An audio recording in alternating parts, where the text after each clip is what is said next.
खाना कहाँ खाते हो? अच्छा हो जाएगा। खाना पीना का कोई सुविधा नहीं है। आ जाओ। नमस्कार, नवभारत टाइम्स ऑनलाइन पर आप सभी का स्वागत है। इस्तकबाल है आपका साथ, मैं हूं विनीत त्रिपाठी। एक बेहद सोचने समझने, मानवीयता या संवेदना कहिए, ये खबर से बड़ी बात यह है कि आखिरकार हिंदुस्तान जैसे देश में ऐसी गरीबी की मार कैसे पड़ती है लोगों पर कि वो 3 दिन से कोई बच्चा और उसकी मां भूख से परेशान हो जाते हैं। और वो फिर भाग के पुलिस चौकी जाता है बच्चा और रोने लगता है। उधर पे जो चौकी प्रभारी रहते हैं उनके सीने से जाके लिपट जाता और कहता है मुझे बहुत तेज भूख लगी है। ये कोई सर है ये पढ़ने की व्यवस्था तुम्हारी सारी पूरा कर लेंगे ना। प्रधान जी भी आए हैं, सारी व्यवस्था करेंगे आपके लिए। सुनकर आपके भी रोंगटे कांप रहे होंगे, मुझे पता है। जिस समय हमने भी ये विजुअल देखा और ये सुना कि ऐसी जहां पर इतनी बड़ी बड़ी योजनाएं सरकारों के द्वारा चलाई जा रही हैं और उस उत्तर प्रदेश को उत्तम प्रदेश बनाने की दिशा में काम किए जा रहे हैं, लेकिन उस जगह से ऐसी खबर आने के जिससे हृदय समझ लीजिए कांप उठता है। आप यकीन मानिए ये घटना है मिर्जापुर की, और यहाँ पे इमिलिया चट्टी नामक जो थाना क्षेत्र जो पड़ता है उस जगह पे ये घटना घटी। एक मासूम बच्चा जिसकी उम्र जो है लगभग 5 साल रही होगी, वो भाग के जाता है चौकी और वहां पर जाके चौकी प्रभारी से बताता है कि मुझे जो है 3 दिन से हमने खाना नहीं खाया और हमको भूख लगी है। उसने जब चौकी प्रभारी ने उनको देखा तो उसके भी रहा नहीं गया, तुरंत जो है उन्होंने अपने साथियों को, जो पुलिस वाले, उनको बुलाया और पूछा कि कहाँ रहते हैं, जरा इसका पता लगाओ। पता चला कि उनकी माँ भी 3 दिन से भूखी है।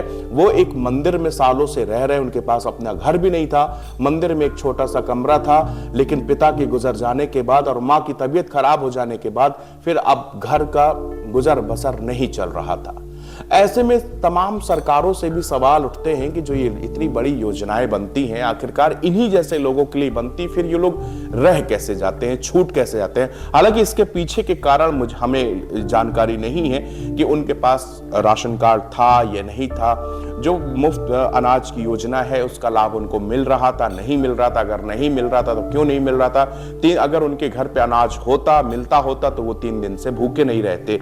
ये उत्तर प्रदेश के मिर्जापुर की घटना है, जहां पर दिलीप कुमार गुप्ता है चौकी प्रभारी। आज उनकी तारीफ करनी होगी। उनने तत्काल जो है बच्चे के लिए समोसे मंगवाए और उनके बच्चे ने जो समोसा लिया तो आप ये लाइन सुन के शायद आप कांप जाएंगे। उसने अपनी मां को दे दिया। उसने जब मां को देते हुए कहा कि मेरी मां भी 3 दिन से भूखी हुई है, और वो दहाड़े मार के रोने लगा। ये विजुअल, ये तस्वीर ये बताती है कि यहाँ पर गरीबी का आलम क्या होता है। ये कोई सर है ये पढ़ने की व्यवस्था तुम्हारी सारी पूरा कर लेंगे ना। प्रधान जी भी आए हैं, सारी व्यवस्था करेंगे आपके लिए। घर और सब बन जाएगा आपका। बेकल उत्साही साहब का एक शेर है। वो शेर कुछ इस तरह है कि 20 सड़क एक लाश पड़ी थी और ये लिखा था। 20 सड़क एक लाश पड़ी थी और ये लिखा था कि भूख में जहरीली रोटी भी मीठी लगती है। भूख में जहरीली रोटी भी मीठी लगती है।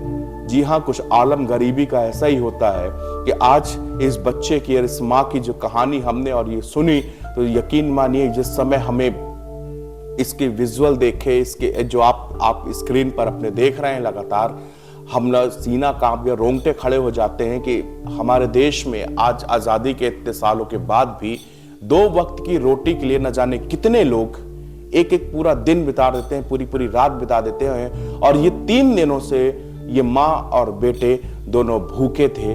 तो सरकारों को ध्यान देना चाहिए, प्रशासन को ध्यान देना चाहिए। ऐसे लोग कहाँ हैं जिनको जो कम से कम एक देश के अंदर भूख से अगर कोई आदमी प्रताड़ित हो, भूख से परेशान हो, तो ये बेहद शर्म की बात लगती है।